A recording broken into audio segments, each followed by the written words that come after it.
પ્રારબ્ધ કર્મ એટલે શું?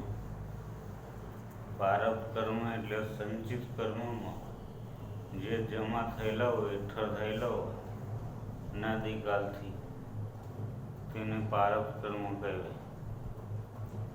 તેઓ પ્રારબ્ધ કર્મ જ્યાં સુધી ખતમ ન થાય, પૂરો ન થાય ત્યાં સુધી દેહ પડે નહીં.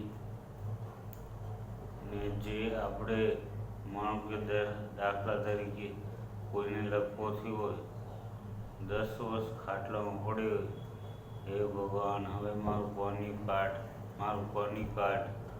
પણ એ પાણી નીકળે નહીં. કારણ કે એનો છેલ્લો શ્વાસ પૂરો થાય પછી દેહ પડે. એ છોરો મધ્યમપણે રડે પછી એક પણ વધારાનો શ્વાસ એને લેવો ના પડે, એમને છૂટી જાય. તેવી રીતના બીજા જન્મમાં પછી સ્ત્રી પુત્યાદિ અને એવી રીતના બધી સેટલમેન્ટ છે. ને આ જીવ જન્મ મરણમાં ચક્કરમાં ભટક્યા જ કરે છે જ્યાં સુધી એનો અંત આવતો નથી. ત્યાં સુધી પ્રારબ્ધ કર્મ ઓછા નથી. આ તો સંચિતમાં કેટલા જમા થયા એનો તો કોઈ અનાદિકાળ, એટલે ભસ્મ કરવા જાવ તો ના થાય એમ કહી તો ચાલે. ઘણા કર્મ આ પ્રારબ્ધ કર્મ આપણને નથી ખબર કે આપણે સોચુંથી ના આવી. એટલે પ્રારબ્ધ કર્મ બરાબર જ્યાં સુધી પૂરેપૂરા ભોગવાઈ ના જાય ત્યાં સુધી માણસનું મૃત્યુ ના થાય.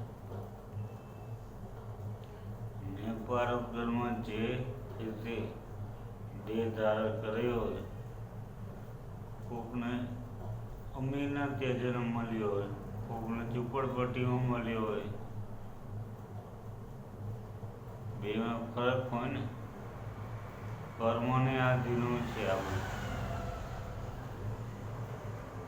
કર્મને આધીન આ ચકેડું ફરતું રહે છે.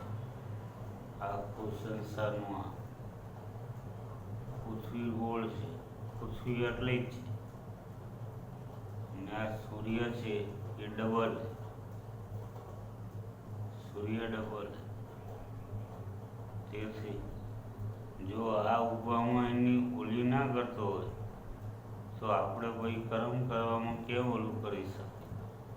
એટલે પ્રારબ્ધ કર્મ તો તમે ભોગવ્યા વગર છૂટકો જ નથી. ના ભોગવો તો ભોગવવો જ પડશે.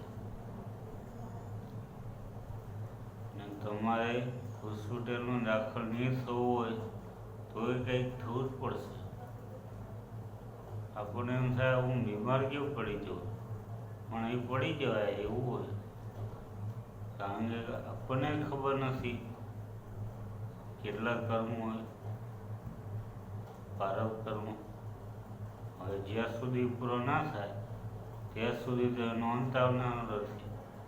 બરોબર? છોરો પાણી જઈ અંત આવે ને છોકરો જઈ પાણી મોઢામાં રેડે ને બહાર નીકળી જાય તો એ વધારાનો શ્વાસ લેવો પડતો નથી. આજ પૂરતું આટલું.